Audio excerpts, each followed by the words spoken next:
Bonjour tout le monde, salam alaikum, j'espère que vous allez bien, j'espère que tout le monde se porte bien. Nous sommes le 9 août 2023 et depuis hier, le 8 août 2023, le ministre des Affaires étrangères algérien, Abdel Ahmed Attaf, est aux États-Unis d'Amérique, à Washington, pour une visite de travail de 2 jours, au cours de laquelle il va rencontrer le secrétaire d'État américain, Anthony Blinken, et un certain nombre de dirigeants américains pour parler de certains sujets très importants dans les relations bilatérales entre l'Algérie et les États-Unis d'Amérique. C'est l'occasion pour nous de vous expliquer qu'en ce moment, les relations entre les États-Unis et l'Algérie, on l'a déjà dit depuis 2022, mais malheureusement, elles sont encore fortement détériorées et rien ne va plus entre Alger et Washington. Mais vraiment, rien ne va plus. Je vais vous expliquer aujourd'hui comment Abdelmajid Tebboune a gâché la relation historique et le partenariat exceptionnel qui lie l'Algérie aux États-Unis d'Amérique. Mais d'abord, il faut corriger, avant de parler de l'actualité, il faut corriger un préjugé. Il y a un grand préjugé sur l'Algérie. Elle a toujours été présentée comme étant un satellite russe, ou un allié de l'Union soviétique dans l'histoire, ou un pays anti-occidental, anti-impérialiste, donc anti-américain, ou un pays uniquement proche de la Chine et de l'Union soviétique et de la Russie plus tard, et de la Chine, de la nouvelle Chine moderne, contemporaine, ce qui est complètement faux. Complètement faux. La relation entre l'Algérie et les États-Unis sont une relation historique. Nous avons des relations historiques et très amicales avec les États-Unis d'Amérique. Même dans l'Algérie avait des positions socialistes, favorables au camp socialiste, anti-impérialistes. Même si l'Algérie critiquait beaucoup les États-Unis dans l'invasion du Vietnam, même si elle n'était pas d'accord avec les États-Unis d'Amérique dans cette guerre contre l'Irak, dans la région du Golfe, ou dans son invasion de l'Afghanistan. Mais toujours est-il qu'il y a beaucoup de dossiers sur lesquels les États-Unis d'Amérique et l'Algérie ont toujours eu une vision commune et des valeurs communes. Et l'Algérie, en dépit de son désaccord sur certains sujets de politique étrangère, elle a toujours été l'amie des États-Unis d'Amérique. Et vice-versa. Il y a toujours une amitié d'ailleurs qui a été développée, qui a commencé à être bien médiatisée à l'époque du régime de Bouteflika. Mais historiquement parlant, on a d'excellentes relations. Excellente. On n'a jamais été le pion de la Russie contre les États-Unis d'Amérique. On a toujours défendu une vision d'un monde sur le droit des pays du sud de la planète à avoir une voix, une parole dans les institutions internationales. On a toujours défendu la position du non-alignement, parce que l'Algérie n'était pas officiellement dans le camp de l'Union soviétique, elle était dans le camp des pays non alignés, c'est-à-dire des pays qui voulaient avoir des relations neutres pendant cette guerre froide qui opposait l'Union soviétique et les pays communistes aux pays capitalistes, et les non-alignés voulaient avoir une relation d'amitié entre les deux blocs, et essayer même d'être un intermédiaire et un médiateur entre les deux blocs. Donc l'Algérie n'avait pas, comme on lui prête, toujours une politique anti-américaine. La preuve. Alors, historiquement parlant, ce qu'on ne sait pas, ce que beaucoup d'Algériens ignorent malheureusement sur l'histoire, c'est que les relations entre l'Algérie et les États-Unis d'Amérique, on remonte au 5 septembre 1795. C'est le 5 septembre 1795, la régence d'Alger à l'époque a été parmi les premiers États qui a conclu un traité de paix et d'amitié avec les États-Unis d'Amérique, et l'Algérie de l'époque a été parmi les premiers États, les premiers pays à reconnaître l'indépendance des États-Unis d'Amérique et la naissance des États-Unis d'Amérique comme nouvelle puissance, comme nouveau pays dans le nouveau monde, à l'époque l'Amérique du Nord. Donc c'est ça, les rapports et les relations sont historiques. Plus tard, aux États-Unis d'Amérique, il y a pas mal il y a un patrimoine politique et culturel et historique qui renvoie vers l'Algérie. Par exemple, il y a la ville d'Al-Qader, Al-Qader City, qui est située dans l'état de l'Iowa, qui a été nommée en hommage à l'Émir Abdelkader, qui est une figure emblématique dans l'histoire de l'Algérie. Et l'Émir Abdelkader était très proche des États-Unis parce qu'il avait de bonnes relations et il était très apprécié, et on lui a rendu hommage aux États-Unis d'Amérique, notamment à l'époque du grand président américain Abraham Lincoln, l'homme qui a aboli l'esclavage et qui a géré la guerre de sécession et qui a voulu reconstruire les États-Unis d'Amérique pour se débarrasser de l'esclavage et le fléau criminel qui a empêché les États-Unis d'Amérique d'avoir un visage humain.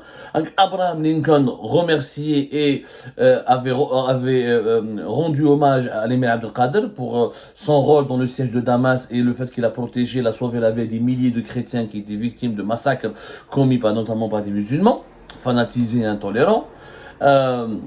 Autre que l'émir Abdelkader, ce que peut-être beaucoup d'Algériens et d'Algériens ne savent pas, que dans la ville de Santa Monica en Californie, à côté de Los Angeles, une ville que j'ai eu l'honneur de visiter, il y a aussi un monument qui rend hommage à Monique Hippone, qui est une mère de Saint-Augustin, le grand théologien et philosophe de la pensée dans l'Antiquité, qui est la période chrétienne de l'Algérie. Saint-Augustin, aussi l'un des ambassadeurs de la culture et de l'histoire millénaire de l'Algérie. D'ailleurs, il y a en Floride une ville qui s'appelle Saint-Augustine. Saint-Augustine pour rendre hommage à Saint-Augustin, ce grand théologien qui a vécu en Algérie et qui fait partie du patrimoine culturel algérien. Hadi, pour l'histoire. En politique, les gens ont tendance à oublier que l'ancien président des États-Unis d'Amérique, John Kennedy, a été parmi les partisans de l'indépendance de l'Algérie. Il a été parmi les plus grands partisans de l'Algérie. Et l'Algérie n'a jamais oublié le fameux discours de John Kennedy devant la chambre haute du Congrès américain. C'était le 23 novembre. C'était pas ça. John Kennedy a soutenu officiellement l'indépendance de l'Algérie. Et l'Algérie, d'ailleurs, après sa mort, en 1963, elle lui a dédié une place, la fameuse place Kennedy, l'Etchea Le Bière. Tout ça pour lui rendre hommage pour ce qu'il a fait, pour le rôle important que Kennedy avait joué. C'était en 1900, voilà, c'était le discours devant la chambre haute du Congrès, le Congrès des États-Unis d'Amérique, l'équivalent du Parlement, le 2 juillet 1957. Il était à l'époque uniquement sénateur du Massachusetts, l'un des États de la côte Est des États-Unis d'Amérique. Et à ce moment-là, il avait défendu le droit du peuple algérien à jouir de son indépendance et à se libérer du colonialisme français. C'était pratiquement l'un des rares dirigeants à l'époque occidentaux qui ont osé monter au créneau et exprimer leur soutien favorable à l'indépendance de l'Algérie et un soutien franc au combat armé du peuple algérien contre les crimes du colonialisme français. Et l'Algérie ne l'a jamais oublié. C'est pour ça que quand John Kennedy, le 22 novembre 1963, l'Algérie à l'époque de Ben Bella. Je rappelle que le président Ben Bella, premier président d'État algérien, l'un de ses premiers voyages à l'étranger, c'était en octobre 62, juste 2-3 mois après l'indépendance du pays, le 5 juillet 1962.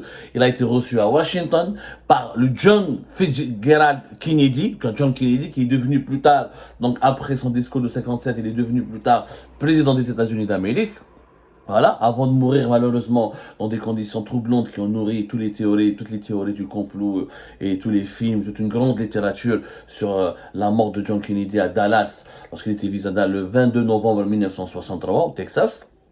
L'Algérie donc a baptisé une place importante à la bière. En 1966, le 23 novembre 1966, l'un des frères de John Kennedy, son frère Edward Moore Kennedy, est venu en Algérie.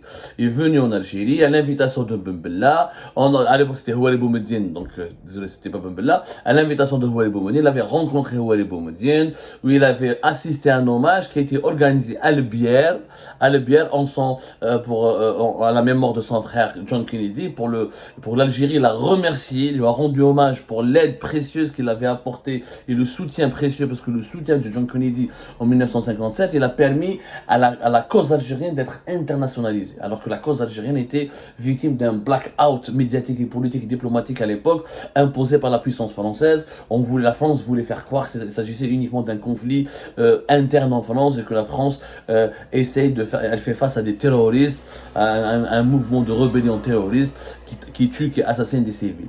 Grâce au discours, grâce au militantisme de John Kennedy, nous avons eu droit à une promotion hyper précise de la cause de notre indépendance du pays. D'ailleurs, son frère, il est venu, il avait même laissé un célèbre télégramme. Edward Moore Kennedy l'a envoyé par la poste de Le Bière un télégramme au maire de Le Bière, parce qu'il voulait le rencontrer. Il lui a dit ceci: cher monsieur le maire, je suis profondément touché par la cérémonie à la place Kennedy à Le Bière, à l'occasion du 3e anniversaire de la mort du président John Fitzgerald Kennedy, et je souhaite vous exprimer l'appréciation de toute la famille Kennedy et du peuple américain. Je souhaite également que vous sachiez que ma famille et le peuple américain sont honorés d'avoir à Le Bière un hommage permanent à la mémoire du président Kennedy. Donc, les relations historiques ne s'arrêtent pas là. En 1900, un épisode très important le 10 janvier 1981.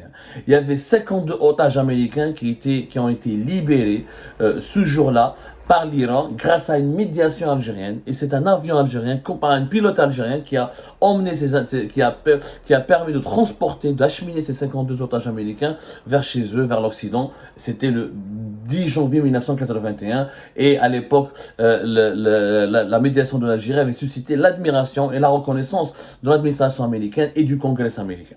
Donc, nous avions, franchement, historiquement parlant, de très bonnes relations avec les États-Unis d'Amérique. Ben Bella a été aux États-Unis d'Amérique.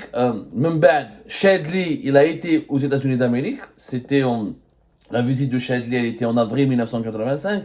C'était une visite très importante. Une visite très importante parce que Chadli avait voulu démontrer aux Américains que l'Algérie n'était pas un pion de l'Union soviétique, qu'elle n'est pas une colonne armée de l'Union soviétique contre les intérêts américains dans la région. À l'époque, Chadli avait même demandé aux Américains de vendre des armes à l'Algérie. Il avait rencontré le président Reagan, qui est l'un des plus grands présidents dans l'histoire des États-Unis d'Amérique. Moraha, après Chadli, depuis 1985, aucun président algérien n'est parti aux États-Unis d'Amérique. Il fallait attendre 2001. En juillet 2001, Abdelaziz Bouteflika a été reçu à la Maison Blanche. Ensuite, il est revenu aux États-Unis d'Amérique en novembre 2001 pour une réunion à New York et pour la participation ensuite du sommet du G8 en juin 2004. Donc, Bouteflika, à son époque, lui aussi, avait renforcé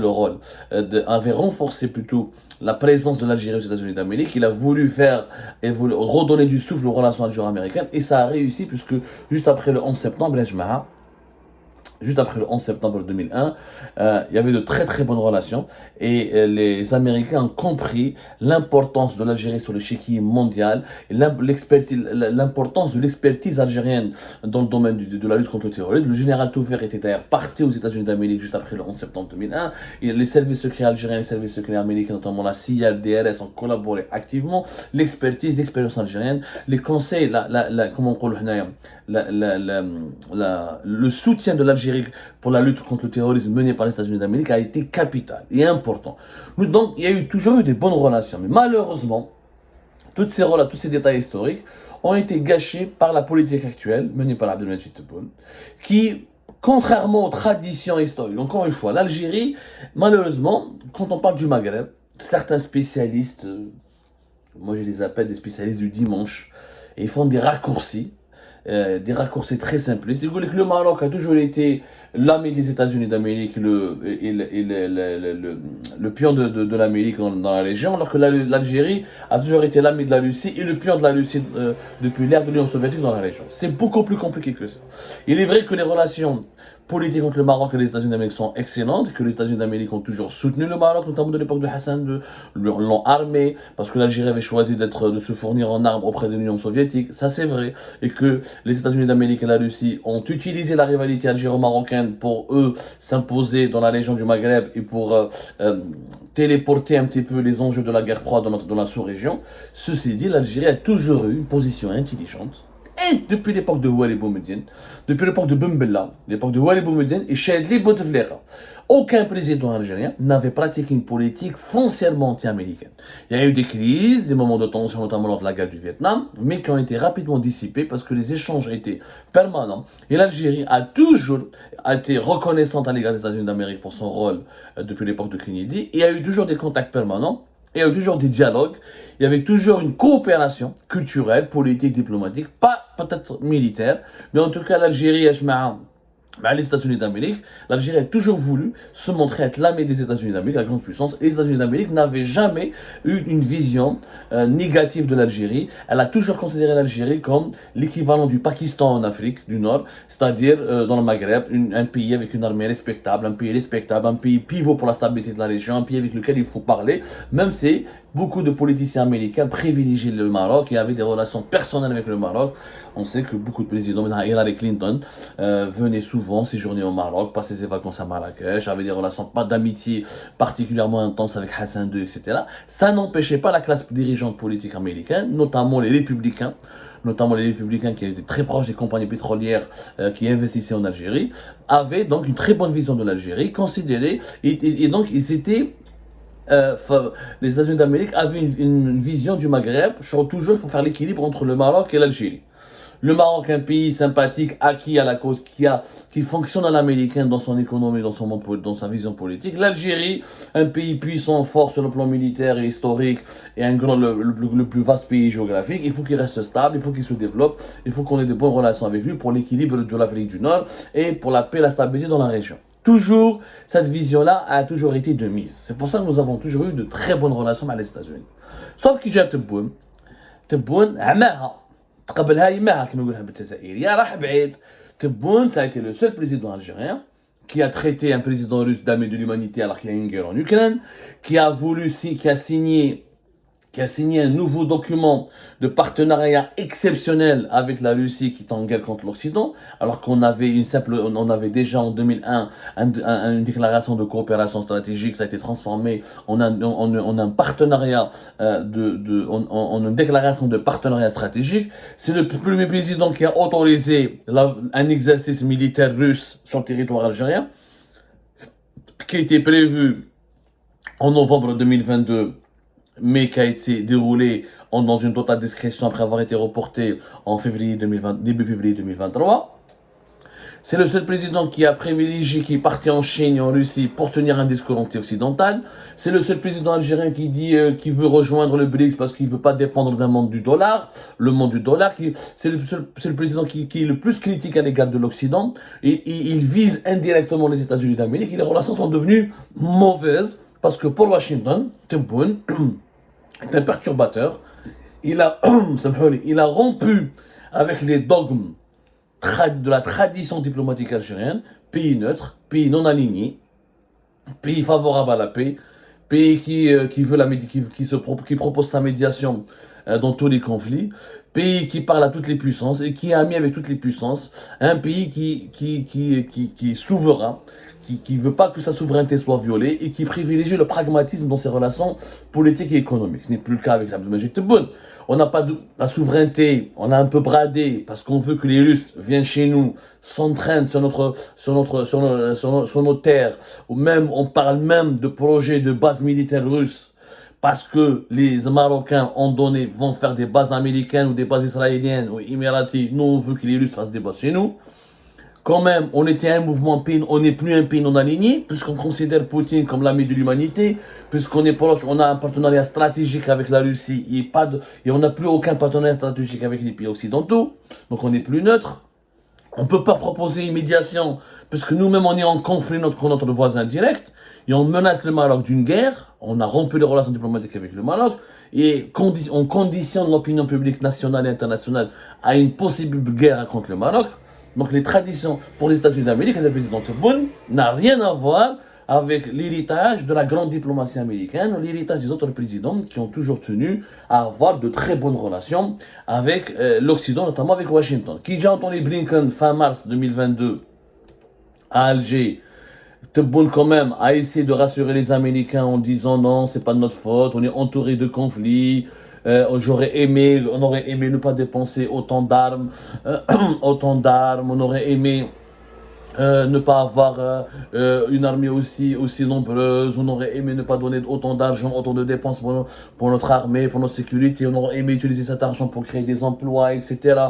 Mais nous avons un problème, on est entouré de conflits, le Maroc nous menace, le Sahara occidental ça n'a pas été encore réglé, il y a la Libye de nos voisins, on soutient, on aimerait que le Sahara occidental soit indépendant pour régler le problème avec le Maroc. Donc d'ailleurs, ce sont les Américains qui ont enregistré, rappelez-vous, il y avait un enregistrement téléphonique de la rencontre entre Anthony Blinken le 30 mars 2022 avec Abdelmajid Tebboune, et cet entretien qui a duré le discours, les explications fournies par Abdelmajid Tebboune à Anthony Blinken pendant une trentaine de minutes ont été diffusées ensuite par Internet parce que les Américains ont enregistré, ont fait cet enregistrement, et à l'époque nous on prêterait que ce sont des Algériens, que ce soit des services algériens qui auraient diffusé cet enregistrement plus tard, parce que les Américains ont dit aux services algériens, regardez votre président quand même est un peu inquiétant, il est un peu instable, il veut la paix mais il veut la guerre contre le Maroc, et il veut de bonnes relations avec l'Occident, mais il a un discours foncièrement anti-occidental.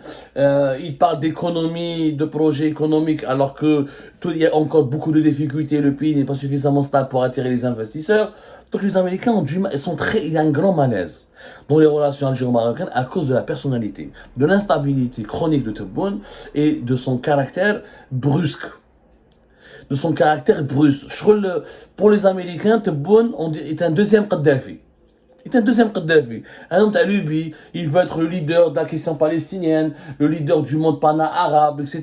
Il parle un langage qui n'est plus le monde de 2023. Il vit, il pratique une diplomatie dans les années 70.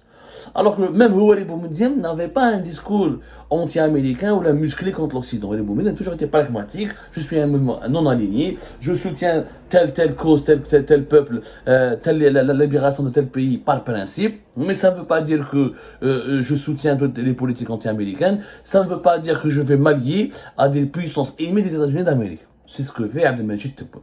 Et c'est pour cette raison que les relations sont très très mauvaises. Et je vais essayer de vous expliquer comment les relations sont mauvaises plus tard.